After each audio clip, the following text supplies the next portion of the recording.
Hi, everyone. Welcome back to Vulnerability Let's Talk. My name is Dr. Ayisha Zakia Jefferson, and today's topic is on self grieving. So often we talk about, when we think about grieving, we think about grieving in reference to the loss of a loved one. But what does it mean to grieve our former selves? And that can look like so many things. So we'll be unpacking what that looks like.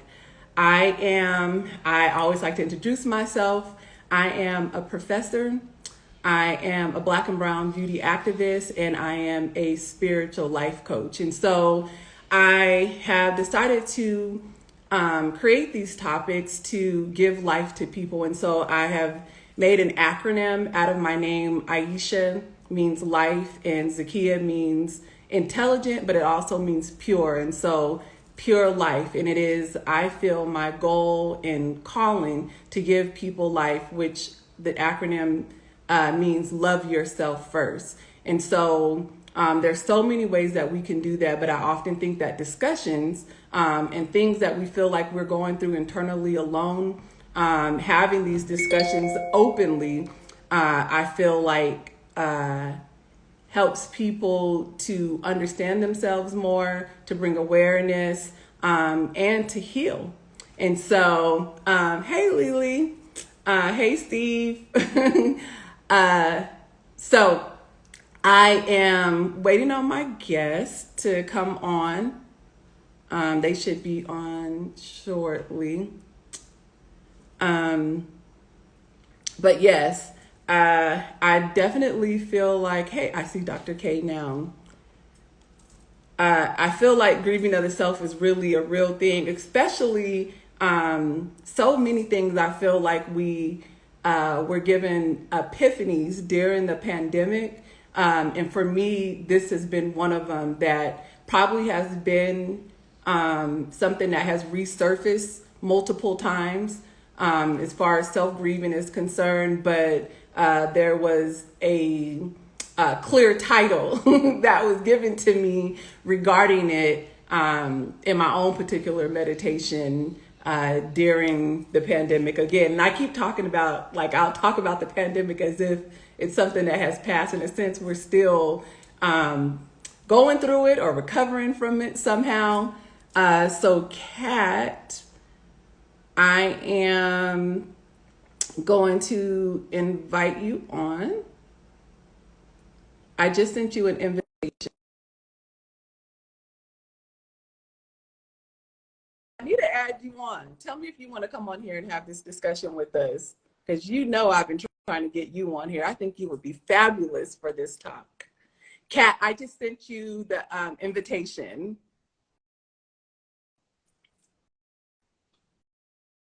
You see, how, Ebony, how I called you out? Hey, Kat, how Hello. are you? You look beautiful. I'm good. All Oh, thank sunshiny and you. everything, You golden too. I girl. was like, look at the brain. Thank you. I, of Oh, course, just always, finished working like always. 30 You're minutes always at ago. the I know. practice, which we which we love because we need Yeah. you. Yeah. We need you. Ebony, is that a Yeah. yes? Are My you saying second yes, boo? home. I just oh Lord. I tried to And, call Ebony out since she is an amazing counselor to come on. Yolanda's not oh, able to make it on here all tonight. right. So it's us, sister. And I guess I'm still waiting on Jonathan. Um just for a second. But in the meantime, do you want to go ahead and introduce yourself?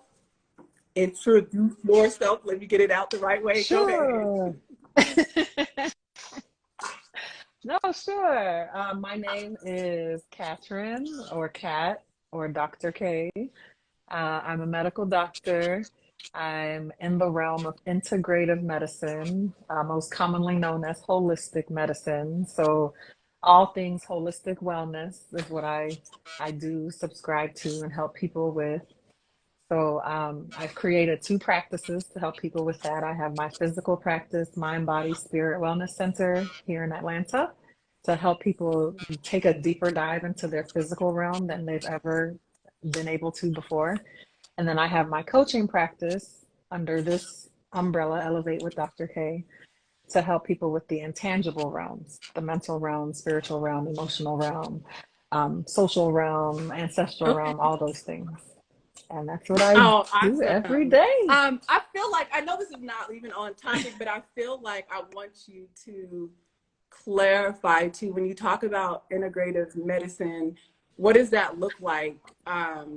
Like what kind of things do you help with? Because that's kind of like a blanket statement, but I Oh, think that yeah. people still don't fully understand what that means and what things that you can help heal. Yeah. Oh, yeah. No, thank you for that. Integrative medicine itself just means that along with conventional medicine, I integrate natural healing options for people and natural therapies. And I look at the whole person rather than just your physical realm or physical sense. So basically, I help people with everything under the sun. Some people come to me for just a more natural second opinion on a diagnosis that they've received. Some people come to me to prevent ever getting a diagnosis.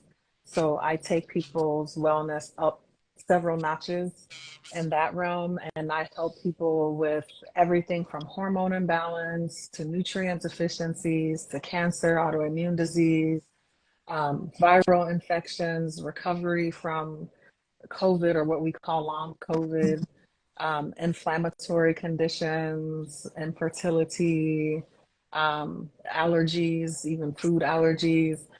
What I really get lit up about and excited about are cases where you've gone to like these three specialists and no one can figure out what's wrong with you. All Those are what I right. like to take on. Good, good, good, good. I felt like that was necessary for people to know, like, because I feel like integrative is like the overarching umbrella, but the subcategories, Mm-hmm. um, yeah, those were things that I didn't even know about, and you opened my eyes to that. So yeah, I think that's good for people to know. Jonathan, where did you go? Are you still here with us? Thank you. I'm in the background. I am being a supportive friend. You are so being a supportive friend.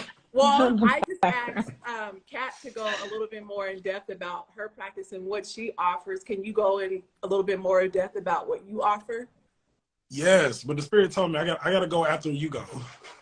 Negro. I That's what the spirit just can't. told me. It was like, you know what, Ayisha, oh, she has so much that she needs to speak about, and I'm so grateful that you even gave me this opportunity, this exposure. You know, like you just don't know how I feel. So I am so excited for you to tell us. And you all dolled up. You looking all good. So that's why I gotta hold on. Let me. No. I can't. And I have already said who I am and what I do. but That, I would love for you to go that was more the in first depth. thing that I said when I came on. But I want you to go so more in depth. Like, tell us, how you wake up at 5 a.m. and you grab the olive oils and you make your concoctions and like, We're not even talking about, we're not even, so you know what? I'm gonna receive my brother, okay, right now. I have not even introduced that fully. I do have a hair and body product line called Eden's Life Garden. yes, tell us more. Tell us more. It is developed, but it is in a redevelopment stage right now. And so it will be coming out a little bit later. It's going to be coming out new and improved. But yes, I do make hair oils, sacred hair oils, and sacred body products that grow hair. They raise our vibration. They give us clarity. They do so many things. they have a whole lot of medicinal healing properties. I came up with them because my hair needed it. And there was some deficiencies and I guess in my body somehow, but somehow spirit came to me and told me what I needed to do to regrow my hair.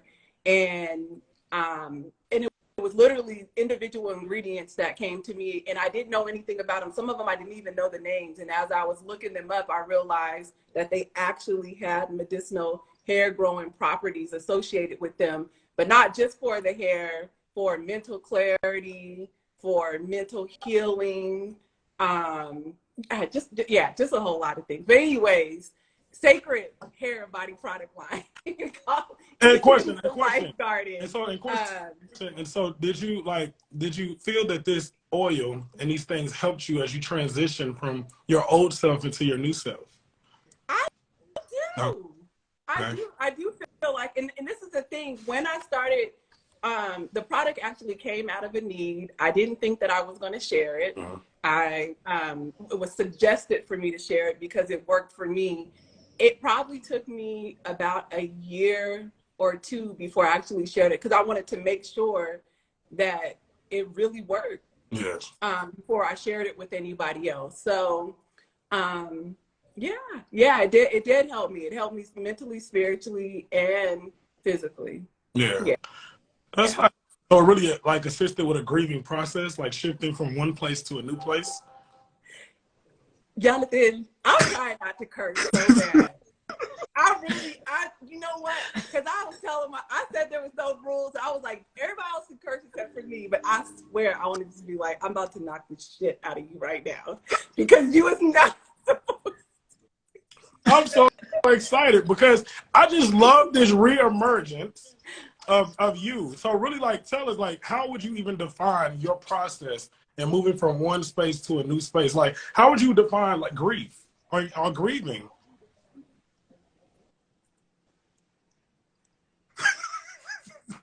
Cat, you know, you see me looking at you, Cat. I'm looking at you, okay?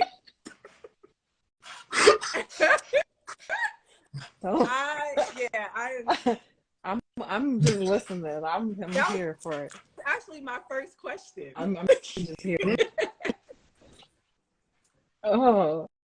Yes, Sean. You know, we gotta show up. Yeah, no, show out. I appreciate it.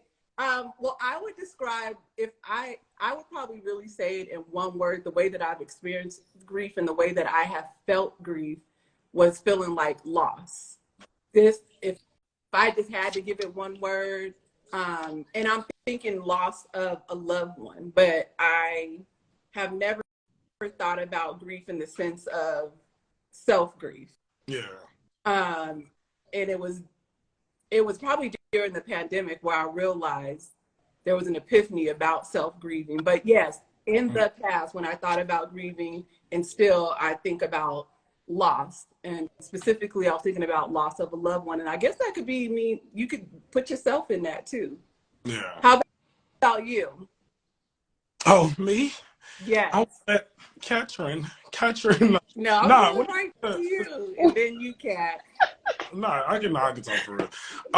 So when I think of grief, like, I guess actually now you can ask me the question for real, like your question. Yes, thank you. That's why I love you, though. That's why I got you on here, because you is my brother, and I'm saying you is. I can say that to my brother. Okay, so yes, I'll go on the script because y'all know I have questions already lined up. When you think about self-grieving, how do you define that? And okay, I always want to say this: we do not claim to be the expert of these topics. We claim to be, or I am saying that we are the experts of our own personal experiences. So let me just say that. All right. Okay. Okay, so like when I think of like the grieving process, like it's very similar to what you were just saying. It's a transition. You know what I'm saying? It's the loss of something that that you feel like you're losing. So it's like when you're moving from a place of being attached to something to now being detached from it, whether it's positive or negative, you know? So you can go through a grieving process of losing a job, a grieving process of losing your house, losing a friend. So it doesn't always have to be just death. It can be a grieving process of really forgiving somebody else. You know what I'm saying? Like, because sometimes like we hold on to so much stuff. So to start releasing ourselves from certain things, that's grieving. So for me, I always look at it as a transition. Okay. Yeah, transitions for sure. All right, Kat, what do you think? When you think about self-grieving, what do you think of? Or how would you define it? I would define, well, what I think of with self-grieving is similar to what Jonathan said, the transition from like, I'm passing through, how can I put this? Like basically, not to sound cliche, but like I'm elevating, right, to a new person or a new self or a new awareness. So I don't really like to assign like adjectives like bad or worse or terrible, you know, like it's just like changed, right? So I feel like it's a very vital component of healing. And I feel like we're in this culture where we don't sit in the healing process long enough. And we like to just, you know, let me get to the good part, you know, like let me get to the love and light and I'm shining and flexing. But like nobody wants to sit in the healing part long enough to actually elicit this transformative change because it does hurt. It is painful. So for me, self-grieving also involves shedding light or showing compassion towards those areas that are more vulnerable or left unsafe, or that, what's the word? The areas that need more clarity, that need more love, that need more forgiveness, that need more. And it's also, I kind of want to pick. Were you about to say something, Jonathan? I was going to say, it's really the shadow self. You know, it's the shadow, it's that dark night of the Absolutely. So like, when you think about grief, I think grief is connected to so many different emotions. There's so many, and we all grieve on so many different levels. But it's always going to be a reemerging of you finding something that you lost, or it's like changing definitions, changing narratives in your mind. So release of one thing in order to emerge into something new. Absolutely. So when I think, also think about like the phoenix. But that's all I was gonna say. Oh yeah, very good. I wanted to ask, I guess I kind of wanted to pull in, Kat, you already kind of said it. This is not even one of the questions. Why do you think it is that we don't want to sit in the healing process? Oh, it's extremely uncomfortable, for one. It calls you to look at areas of yourself that you probably have intentionally been avoiding for a long time. It calls you to look into the areas we consider flawed, where we feel most judged, where we feel like the insecurities, right? The ugly parts. But it's actually from those ashes that we birth like the most beautiful part of our whole like existence in this earth. And if you just ignore that the whole time, it's like, what are we really doing here? So it's like a false projection of reality that you're living in. So I think that's why we don't. It's just because like no one would willingly choose to sit in that part of it, or like the shadow part, like we were talking about earlier. So Lily said, yes, the dark night of the soul. And then Jonesy 330 says, makes us acknowledge things we don't want to. Absolutely. Yeah. Jonathan, did you want to add on to any of that? Not really. That was great. It was phenomenal. Well, actually I do have something to say. I think when it comes to like, a lot of times we don't want to, we're so used to surviving. And I think when you start paying attention to certain emotions or certain things that you don't want to look at, you know, it takes us out of that survival place, because now we have to think, now we have to process, now we have to deal with certain things. And especially in certain cultures, we're not really taught to process our emotions. In black communities especially, we're not really taught to really process. We're just taught to react. All right, and that's all we know how to do. You have to get it done. You don't have no time to just sit. You know, so I think a lot of times when people are going through a grieving process, dark night of the soul, or they don't want to feel something, sometimes I don't want to know something about myself that I can't fix. Mm-hmm. So sometimes people don't have the tools to actually fix it. So it's hard to begin to acknowledge certain things, and it's hard to begin to feel it if you don't have clear direction on how to actually a solution to fix it, to override that emotion. So I know I'm angry, but I don't know why I'm angry. But I'm probably angry at my mother because she didn't give me enough attention. But I don't want her to be the bad person because I love my mother. So I'm just not going to deal with it. But now this affects every other area in my life. So I can't trust people. I can't move forward in my vision. I can't even, yeah. So there's a lot. I was about to unpack too much. Yeah, no, that is so good. But I love that you brought up, because again, here, this is not one of the questions that I have, but I love that you brought up, you know, me being a Black and brown beauty activist, especially for, you know, people of color, Black people. I do think it's hard for us to even acknowledge the healing process because, like you said, we tend to, in the past, we've only been allowed to react. But it's also like we haven't been given permission to, I don't know, we haven't given permission to say we even have emotions or feelings in the first place. You know what I'm saying? I feel like, just like you said, we're often in survival mode. We're often in this fight or flight situation, but I don't think that we are allowed to have a process of healing. It's almost like there's not enough time for it. I don't know. Do you guys understand what I'm saying? Yeah. I don't think it's. I gotta grind. Yeah. It's just people. The prioritize. We don't even. A lot of times, I don't think people even really know that they have a choice. You know, I think sometimes it's just this is how things are, and then we're so desensitized to so many different things. You know, so like it's so, and that's a grieving process in and of itself. So sometimes people are depressed or they feel like they're going through depression, but a big part of it is grieving. You know what I'm saying? They're grieving the parts of themselves that they have lost, you know, because they're so disconnected, and we're afraid to ask that question: who am I? Yeah. You know, what do I want? Yeah. What do I desire to be? Who do I desire to be? You know? Yeah, I do, because I feel like, you know, in this era where people like crave to be seen, we still don't really want to see ourselves. Yeah. Like, do you really want to see everything? Like, if all these things flash before you, do you really want to acknowledge pain? Do you really want to go through that process? Do you really want to acknowledge that perhaps your parents really did hurt you? Because, you know, again, if we're thinking about people of color, especially in the Black community, I'm going to say that again, we praise our elders. You know what I'm saying? They are martyrs. So it's almost like we're not even allowed to be upset or hurt by things that they have done. And it doesn't mean that we dismiss them, doesn't mean that we disrespect them, but there are some things that we have to allow ourselves to acknowledge about our past, and they may just happen to be a part of that, you know?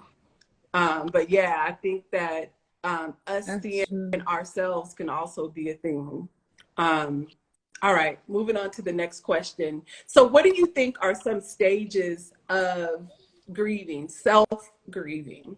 What do you think the stages look like? If we could put like an emotion to that, what do you think that looks like? It's going to be anger, denial. Yeah. The same. Yeah. The same as the normal grief. Same thing, right? Process. Yeah. Acceptance at the end. Yeah. Shock. Yeah. Yeah, there might denial. be for me, when I think about someone passing, there is shock. And for me, that shock, according to the stages, looks like numbing, you know, where it's like, does this even really exist? Is this even valid for me to even feel this way in the first place? You know, can I even really talk about this? Will somebody even think that that my feelings are valid? So yeah. All right, good. Do you think that grieving of the self is ongoing? And if so, why? I would say yes. I mean, I think honestly, it depends on the person, you know, because I think we're all grieving something, because I think every day we're grieving the past, you know, especially comparing yourself, or you start doing things. I used to be like this. I used to be like that. But now you're, you know, new stuff or trying to do new stuff. A lot of us, I think you really move out of the grieving process for me when you start learning from your mistakes, when you start learning from the past, because now you take all of that anger, that denial, that shock, that numbness, all of that stuff, and you turn into what Kat just said. You turn into acceptance, but acknowledgement of who you are right now. But I think it's important for a lot of people because we're always growing, you know, so being intentional about your life and being intentional about how you want to live is like, that is a choice each and every day. You know what I'm saying? So we're always going to grieve something because we're always losing aspects of ourselves to grow up, to change, to build. So it's until we get to the place that we lose our attachment to certain things and we stop allowing things to be the ruler of our life, it's like we're not going to ever be free from the grieving process. Yeah. So. Yeah, good. So long story short, yes, I think we always grieve. But Yeah. No, yes, you're right. I think it's a natural like progression to our growth to grieve. One of my favorite poems, I can't even think of the author's name right now, is called My Son, My Executioner. And it's a really, really short poem, but it talks about how a man is talking about when his son was born, it's a reminder that he's growing older. And so he's looking at, yes, I'm excited here, but this is a reminder that I'm closer to death than I once was as a result of looking at my child going through, you know, the natural process. So the birthing, but also there's a grieving, the birthing of this child, but also what was of me is no longer. I've changed as a result of this child being born. So I don't know. That poem used to hit me every time. And I think I read the poem for the first time when I was like in middle school. So yeah.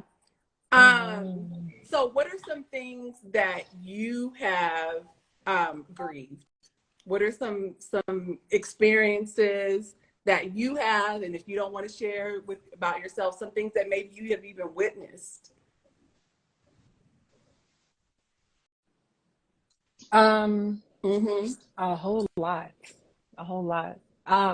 Because I'll start by saying I don't really look at grieving completely the same as everyone. I don't think, like, it has this very like deep, dark, negative connotation is what it carries.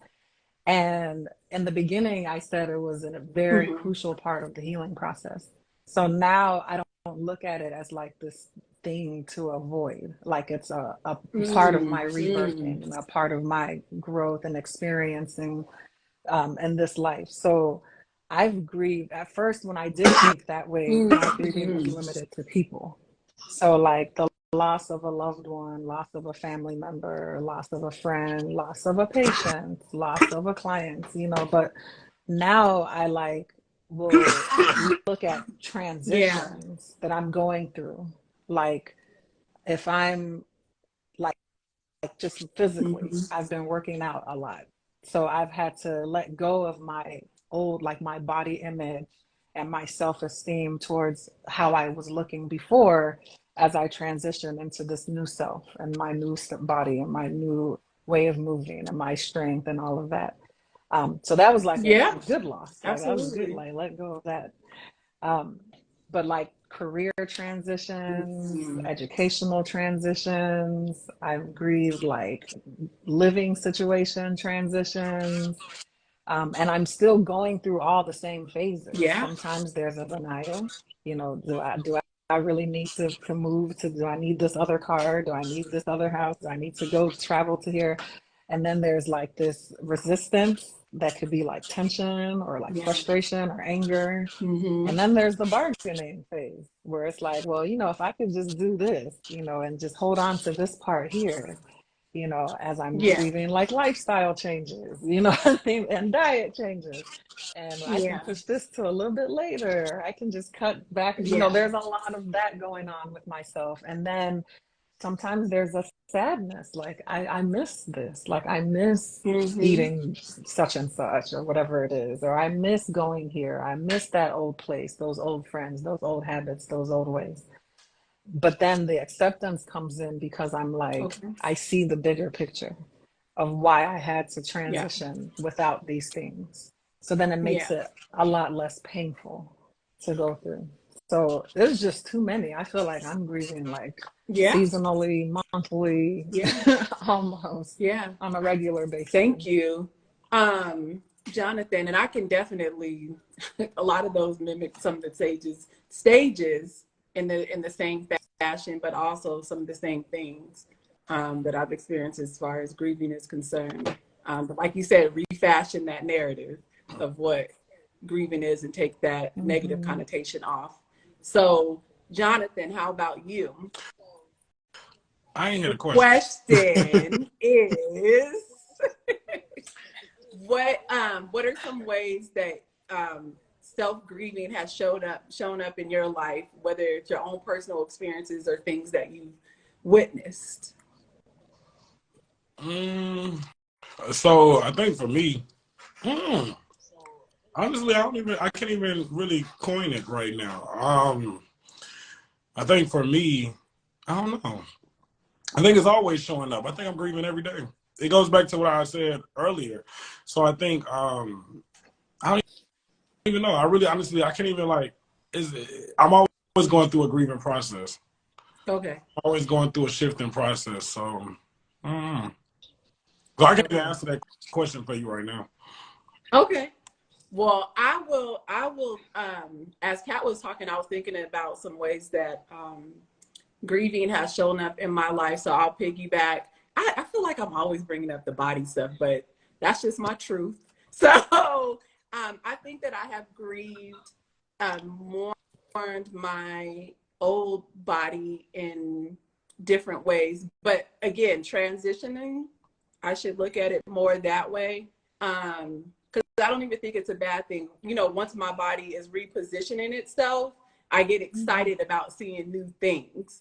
But I feel like that has been a thing. I feel like you said, career changes, growing older for me. I've grieved my younger self.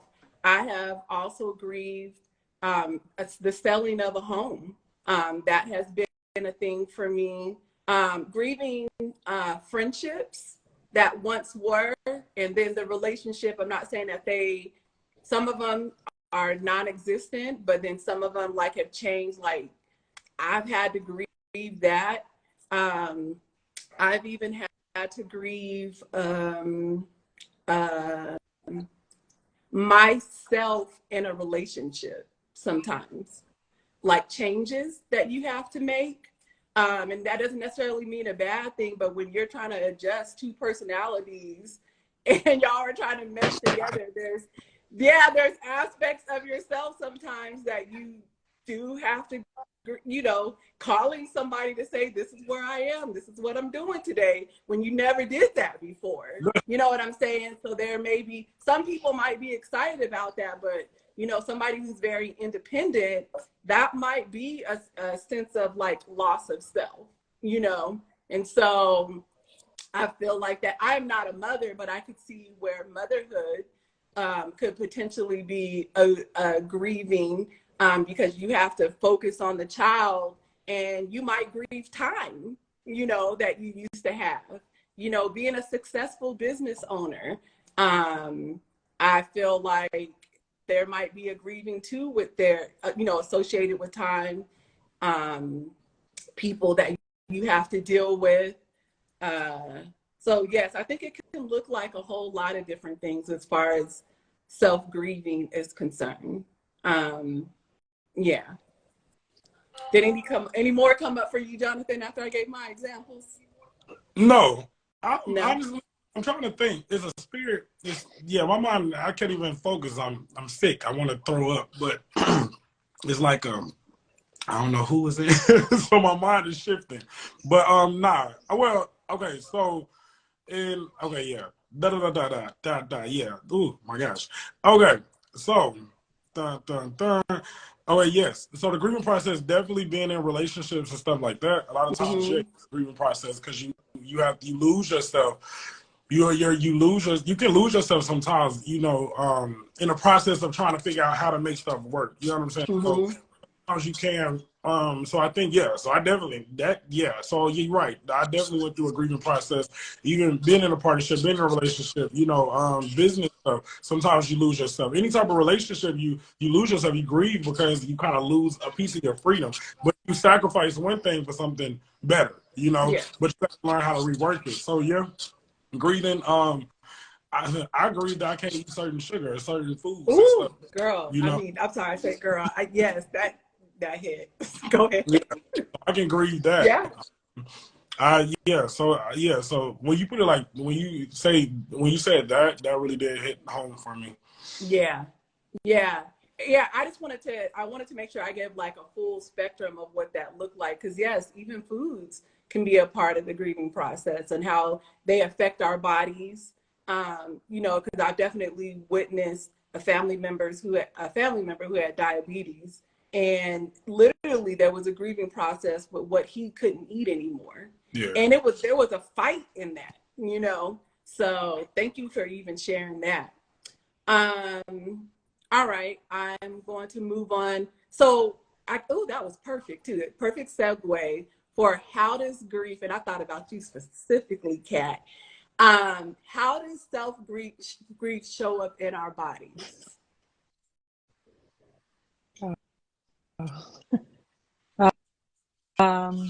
It depends on how you're approaching it, like how you're looking at it. Like what I was saying before, for some people, it could be gloom and doom.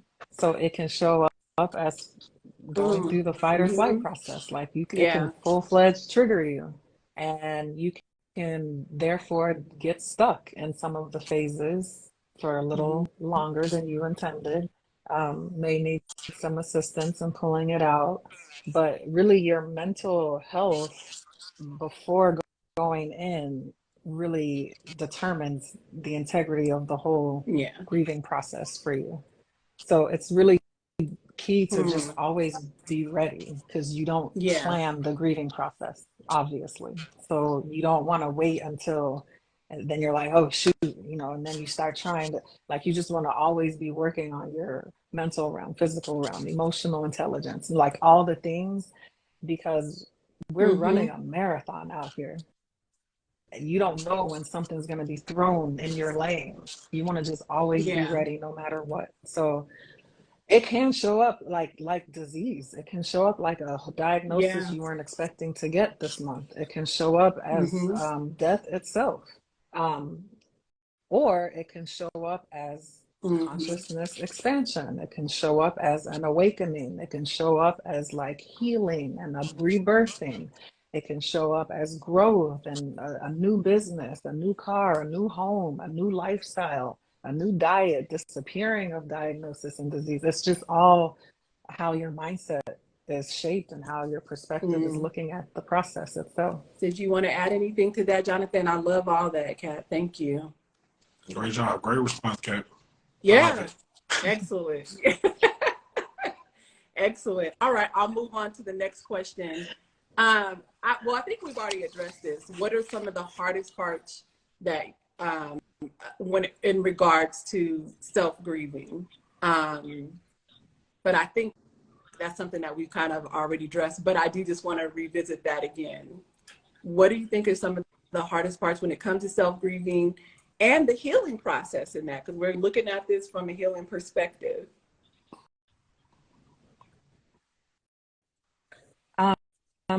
For me, I can say for me, okay. And then I can say what I've seen, like with my coaching clients and stuff the most. But like for me, is definitely the bargaining phase. So a lot of times, if I know I need to do something, but it requires great sacrifice, and I just start, here comes the rationale, and the negotiations, and that might be the Nigerian in me. I'm like, here to barter, and like, but please, I done already sacrificed X, Y, Z. I got to do this now too. And then, or like, okay, if I can give you this, and if I can just keep this, and then we make plans and God laughs. So like, time and time again, the surrender is what is really important here. And I've had to keep like telling Mm-hmm. myself and, you know, do it, do it, do it, and stop negotiating, bargaining, trying to recalculate Yeah. and recalibrate things. So that's for me. What I see a lot that I don't think we've talked about yet in this conversation, especially Mm-hmm. in this culture or this community, Yeah. is the shame that can be attached to grieving. I know, especially within like the Black culture, it's very, I hear a lot of like blame, where people are placing blame on themselves for the pain and suffering that was inflicted Mm. upon them by somebody else, whether it was like child abuse or molestation, or, you know, these violent acts, whether it's physical, mental, emotional abuse. You know, people are like, I just don't want to say anything. I don't Mm. want to ruffle any feathers. I don't want to make anyone mad. I'm going to take this to the grave. I don't want to ignite the healing process because it's going to involve Yes. Joe and Tom and Betty, you know, like, and so then you just start Mm-hmm. harboring it and carrying it, and it Yeah. becomes a toxin in your body and eats away at you and brews disease. And it's not fair. So there's a lot of shame and just like, I just don't want people to know, even though more people are going through this than you know. But I just find that it's interesting how we tend to, and this goes back to everyone, not just like African American community, but how we tend to create narratives and stories around Yeah. what actually happened. Like, no, and I have to tell my coaching clients when they're telling me like, yeah, and they did this and it was my fault and I didn't, and then she hates me, and I'm like, no, but what happened? Mm-hmm. That's not what happened. That's what you told Mm-hmm. yourself about what happened, but that's not what happened. And you've been living your life, wrapping your actions, thoughts, words around the Mm-hmm. story about what happened instead of what actually Mm-hmm. happened. And that's dangerous. And then that will have you trapped in the grieving Yeah. process time and time again. So we have to be free, or I don't know what we're waiting for, but if it's permission, here you go. If you got Yeah. permission, go ahead and be free of the blame, the self blame that is keeping you from having Mm-hmm. your best healing process occur, because you deserve Mm-hmm. that. No one deserves to have to be carrying Mm-hmm. this stuff by themselves. So I will, yes, all of That's all. that, ditto. I think shame and guilt, that could probably be a topic on its own, um, in that, because Mm-hmm.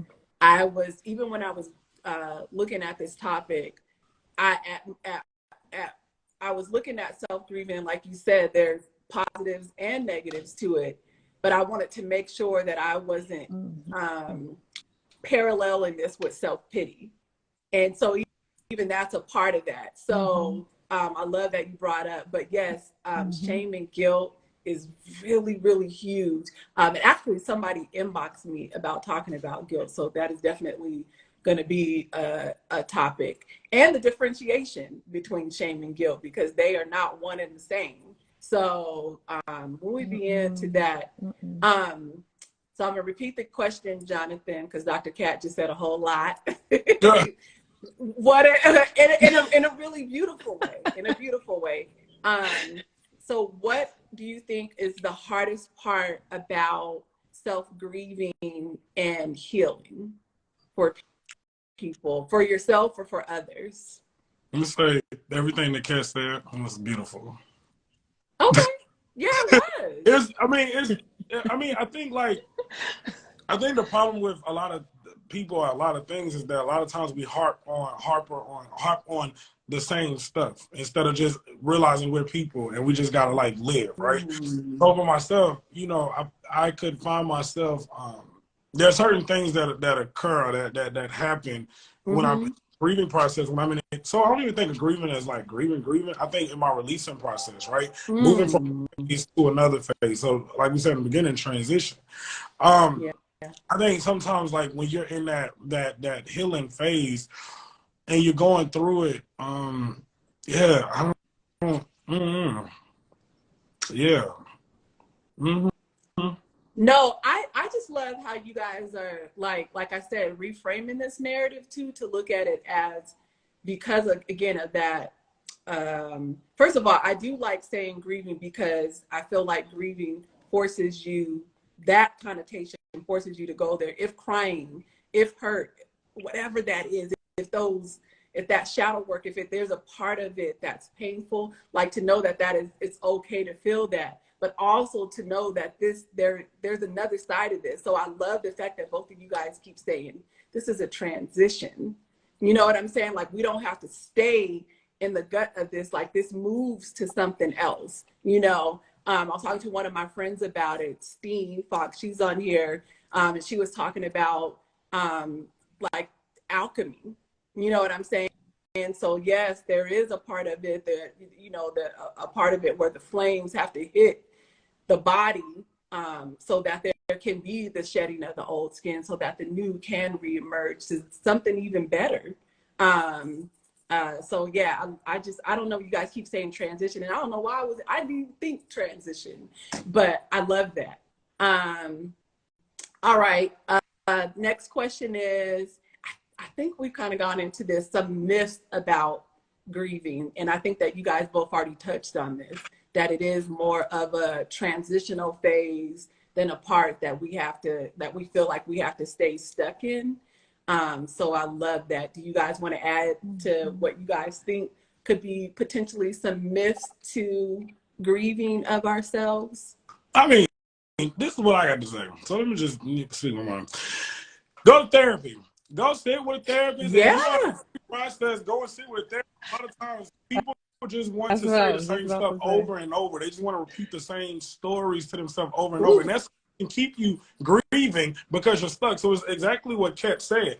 I think a lot of times, you know, I think there is like, people can really grieve, but sometimes people are looking for pity. People are looking to feel bad for them, and they're making themselves feel bad. So now there's a process. If you are really hurting, go to therapy. You know what I'm saying? Go and get assistance so that you can really process your emotions. Grief is just a process to get you from one stage of your life to another stage while you're letting go of the stage that you're moving on from. You know, I think some of the myths is that you can't be happy while you're grieving. There's a lot of people that this is so true. You know what I'm saying? Know how to cope with certain things, but also too, I think just because you have a smile on your face while you're I don't even know how I was about to say this. Dang it, who is on here? Because I'm gonna have to I'm like, I can't, because we're gonna have to handle this. Hold on. It's somebody who's going through these stages and you're feeling it. Well, it's horrible. It feels horrible. So I'm like, who on here is grieving? Look, nah, I'm like, oh my gosh, it's taking over my mind. And it's so interesting. Well, first of all, you didn't finish introducing yourself, because that could have been part of people understanding why you're feeling the way that you're feeling. But I will say, this is just an honest moment. I will tell you, like, I struggled to get on here today. And I felt like I didn't know if it was like an energy that was coming in for what somebody else was feeling. I didn't know if it was my own stuff resurfacing, but there was really a fight. And I literally had to go hard into prayer to even come on here to do this topic. But I already know when those kind of things happen, it's because somebody really needs it. And so I had to kind of literally pull myself through this topic. But this was it was about to be a like I literally looked up like canceled across the picture and was just gonna tell you I can't do this, but then something was like, nope, the reason why you're feeling this way is because this is really the specific reason why you have to do this topic. Because somebody is going through, somebody needs to hear this, and somebody needs to be validated, like it needs to be named, because that's even a part of it. People don't even know that this is even really a thing. Yeah. You know what I'm saying? Yeah. Yes, we talk about depression and anxiety, but there's something in the middle of that too. You know what I'm saying? I don't know if it's a blend of the two, but yes, somebody needs to know that it's okay to go to therapy, you know? And I think go ahead. And I think that's something like that probably we should talk about, because we felt the same way. Well, let me speak for myself. I didn't even go speak for Kat. We all canceled. I was like, what if Ayisha just canceled today, right? But I think what you're saying is true, because I don't know, it's just a weight, and it's a very horrible feeling that I'm sitting in because we're on here. So you know, I'm trying to sit and focus, but my mind is so distracted right now. But I think, yeah, there is somebody on here who is at the place of like really sadness, to the point where they're going back and forth between either suicide, not wanting to be here. It's something heavy that is just not right. That I don't know. I can't even go into it really fully. Honestly, I can't really even go into it because it would take me doing something else that I'm not going to do. So, but I think just the grieving process in general, people, I think what we need to know about the grieving process is that you can come out of it. You can heal. You will be okay. It takes time. You know, it takes time to do the things that it takes time to heal. Healing is a journey. It is not a destination. And I think so many times people want to rush it. Just because you are feeling something does not necessarily make it real.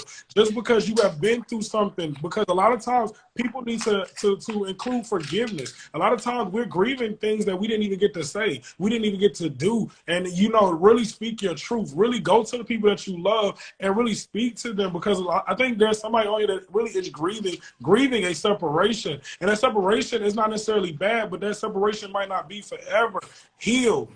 Give yourself the permission, like what you just said, Ayisha. Give yourself permission. But I think, like, I don't know, but it's just like the same thoughts keep running. So you asking me questions, but the same thoughts are running through my mind, and I'm like, heal, go get help, go to therapy, do this, because somebody needs to talk to somebody, because they feel like they're stuck, but they're really not stuck. You're not stuck. You're just in a place right now that you don't understand how to express your emotions, how to express yourself. So you're running in circles. So you're cycling and going around and around trying to figure out what's next. What's next is in the couch that's in your therapist's office. Yeah. And some of us too, I just wanted to even add on to that. One thing I didn't say was some of us are grieving our dreams, things that we thought have passed. And again, those dreams may have transitioned. Doesn't mean that they're gone. You just may have to reimagine the dreams that you've had. Like there's somebody on here who is like, this is it. This is the way that my life is going to be. But yes, thank you for even acknowledging this, Jonathan. I mean, I know that's tough for you too, but I'm telling you, like, I have a routine that I get up and I do on a daily basis. This morning, I literally felt like I was grieving. I was literally in the bed, like I can't get out of the bed, literally on altar, literally on knees, like literally like what is happening, like having a sense of lack of clarity, confusion. There may have been some self-pity, but I didn't totally feel like that was mine. I didn't even know where it was coming from. So thank you for even bringing this up. And it was the reason why I was like, I don't know that if I can do this tonight, God. So I really appreciate you, Jonathan, for allowing yourself to be in a moment to acknowledge what it is that you're feeling instead of just going straight and answering the questions, because I needed that. Yeah. Because I was feeling a lot. Now I can think. No, I was looking at Kat. I was waiting for her cues. Yeah. I was rolling off of your cues. Because I can hey, run it back. Ask me questions now. Okay, but I just remaining calm. One person just said, I am holding the space. Different things. This is Saj Unique. I just want to let you know that I saw you and that you were seen in those comments. All right. So this is our last question. Just what are some things that we can do to begin? Some things that you have done to go through our self-grieving process, this mourning of self, this transitional phase. What do you think are some things that we can do to help us to get through? Things you've done, things you've assisted with others, things that you witnessed that work. What are some things that can be done? I think to me, it's going to be the same thing, therapy. I think the best thing that I've done for me personally was therapy. Because I think honestly, if you don't, therapy and having support, but therapy is honestly the best, because a lot of people get so stuck in denial. You know what I'm saying? Like they don't acknowledge what it is they feel, what's going on. They don't want to acknowledge that they are grieving, that they are hurting. You know, we're so stuck on just getting things done and just doing what we need to do that we don't even stop to say, damn, how am I feeling right now? We don't check. So I think therapy has been my greatest asset and my greatest resource. I can say spirituality. I can say, you know, meditating. I can say, oh my God, I can say so many different things. But honestly, therapy and being around good people has really through my process of grieving. They made me feel safe enough to just be. I didn't feel like I had to put on a front. I didn't feel like I had to do certain things or I had to be anything opposite from what I'm feeling. And they didn't hold me captive to I felt depressed, I felt down, I felt sad yesterday. Now today I'm feeling better, and they're not like, but yesterday you felt this way and that, you know. So Yeah. a therapist doesn't care, they just want money. Then you need a new therapist, bro. Mm-hmm. Because if that's how you feel, you definitely need a new therapist. And then not only that, we have to understand, just like anything in our life, just like our clothes, just like friendships and relationships, it's not a one size fits all. Yeah. Sometimes you do have to go through multiple therapists to figure out which one is the right fit for you. I mean, I've had to do that with doctors. I've had to do that in many areas of my life where it was like, this doesn't, you know, this person is nice, it just doesn't feel like a good fit. So hopefully Saj Unique, just try to utilize multiple sources if you haven't done so already. And can I say this too, Ayisha, real quick? Mm-hmm. Also to you as well, I think sometimes like we got to make sure that we're open to the process. People may not be able to, you know what I'm saying? Like I've been to different therapists and they wasn't always, a lot of people can't necessarily relate to my life, you know, fully, you know, but I still was able to take something from them, because sometimes we get stuck again in that denial, and then we going back and forth between denial and that anger. You know what I'm saying? Like because we want to be seen, we want to be heard, we want to just know that things are okay. And you just you have to give yourself grace. Like you have to give yourself, you have to be able to say to yourself, you know what, this is a journey and I'm going through it, but I'm going to make it. So at that point, especially when you feel like nobody is good, you have to be able to speak to yourself. You know, you can't let certain things get to you. But we also have to be open to the process and understanding really that being open to it, you're not always gonna be okay. And it's not gonna be fixed overnight. Yeah. It's gonna take. I wanted to add on to that too. I just, first of all, naming it, we already said the stages, the acceptance of it, validating it, and also knowing that you're not a prisoner to it. So I feel like I kind of said what you said a little bit different earlier, but I just feel like it needed to be recapped. We are not a prisoner to this. If we're talking about in the painful sense, we don't have to remain stuck there. So being optimistic that I am, yes, it hurts right now, but I am going to overcome this. I think that's another big part of it too. So I feel like I just kind of reworded what you said, but we're going to constantly be in this area, and I'm talking English literature teacher talk now. We're going to consistently be in an era of our life where we are proofreading and editing. If we're not, then we might as well just stop. You know what I'm saying? But we always got to edit our lives, always. Kat, did you want to add anything? Sure, no problem. Can you repeat the question? So what are some things you feel like we can do to, things that you've done, witnessed, or helped with others to, I'm about to say heal, to get through this process of self-grieving? Okay, so I second the therapy motion for sure. And before I even go in, this comment about the therapist, you not only have to kind of shop around for the therapist that works for you, like you said, Ayisha, but you also have to shop around for the type of therapy that works for you. Yeah. So there's a multitude of types of therapy. You got behavioral, you got cognitive, you got, you know, all different more emotional intelligence therapy. There's so many. So you can't just try one and just stop. There's it's like an ocean out there. You may need like a tag team. You may need two different people working on two different things. You may need a therapist and a coach. You may need two coaches and a therapist. You may need a life coach, a health coach, a therapist. So you just need a team of people around you. So I always tell people, act like a celebrity. Where's your entourage? You know, you got to have a group of healers around you that is helping you get through this process in an orderly fashion, in a seamless fashion, in the most contained fashion that's very person-centered. Like everyone shares the common goal of getting you over the hump. And you might want to have somebody in there who's keeping your physical together. while you're going through this journey. Because this is what I do with people is like, okay, so if I'm coaching them, they're getting the physical also. But people who are not coaching with me and coming to me for the physical, I need to be an ally to their therapist, to their coaches, to their psychologists, psychiatrists, whatever they're doing, so that I can make sure, okay, if you're fight or flighting, okay, I can look at Mm-hmm. what's your cortisol release and is it wreaking havoc on your adrenals, on your thyroid, on your testosterone levels. Okay, now we got to give you these herbs, these supplements, because if you don't have balanced hormones, you're not going to have the Yeah. motivation to go through this process. If you're too fatigued, if you're too all over the place, if you're too loopy, having brain fog, so you want to have a team that's addressing all of your realms simultaneously.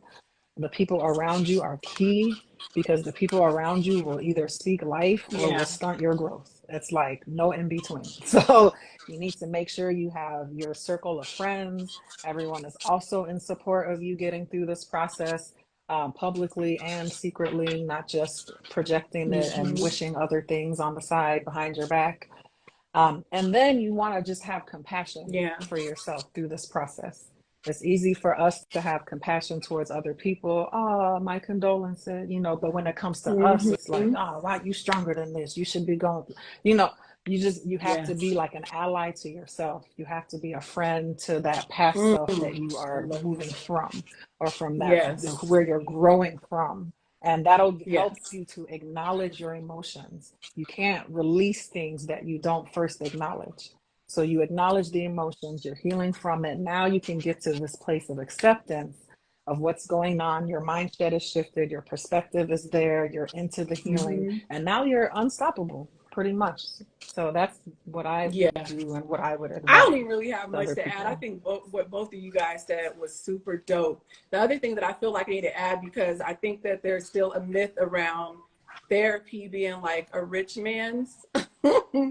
um, Guys, I think that we need to understand that there are resources out there. So even if you feel like it's not affordable, there are resources out there. There is free therapy. There are income-based therapies. So please understand that you're not limited if you just can't afford it. There's so much out here, and that people really, really do apps of resources. You can Google, but it's out there. The other thing that I want to say too is, and I continuously say this, if you feel like you can't do it for yourself, also remember that it's a responsibility, because sometimes that'll give people a push to do it. So epigenetics is a real thing. Historical generational trauma is a real thing. There is a gene in us that passes on from generation to generation. So if you can't pull through the self-grieving process, or you don't think it's worthy, if you have a child, if you have a cousin, if you have a sister, if you have a mom or dad that's looking at you, we are passing this thing on. So if you're feeling this way, and I'm talking about the dark side of it, do you want to pass that on to somebody else? If you're acknowledging, that there's something that you can do about it, and you choose not to, it's just really selfish.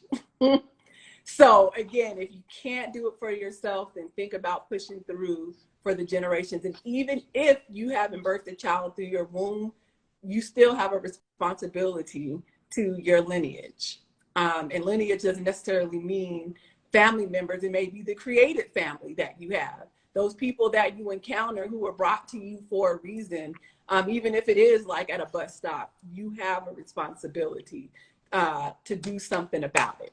So this is just my push and my call, and my unctioning for you to, like I said, recreate the narrative when it comes to grieving and self-grieving specifically. But that is it for us today. Thank you for everybody who has joined. Hopefully you got something. I'm not even gonna say hopefully you got something out of it. I am knowing, because for as much as it was a challenge for me to get in here before, I know that I was pushed to do this, and I know this conversation was supposed to happen. So just thank you for tuning in and being willing to be a part of your own healing process. Good night.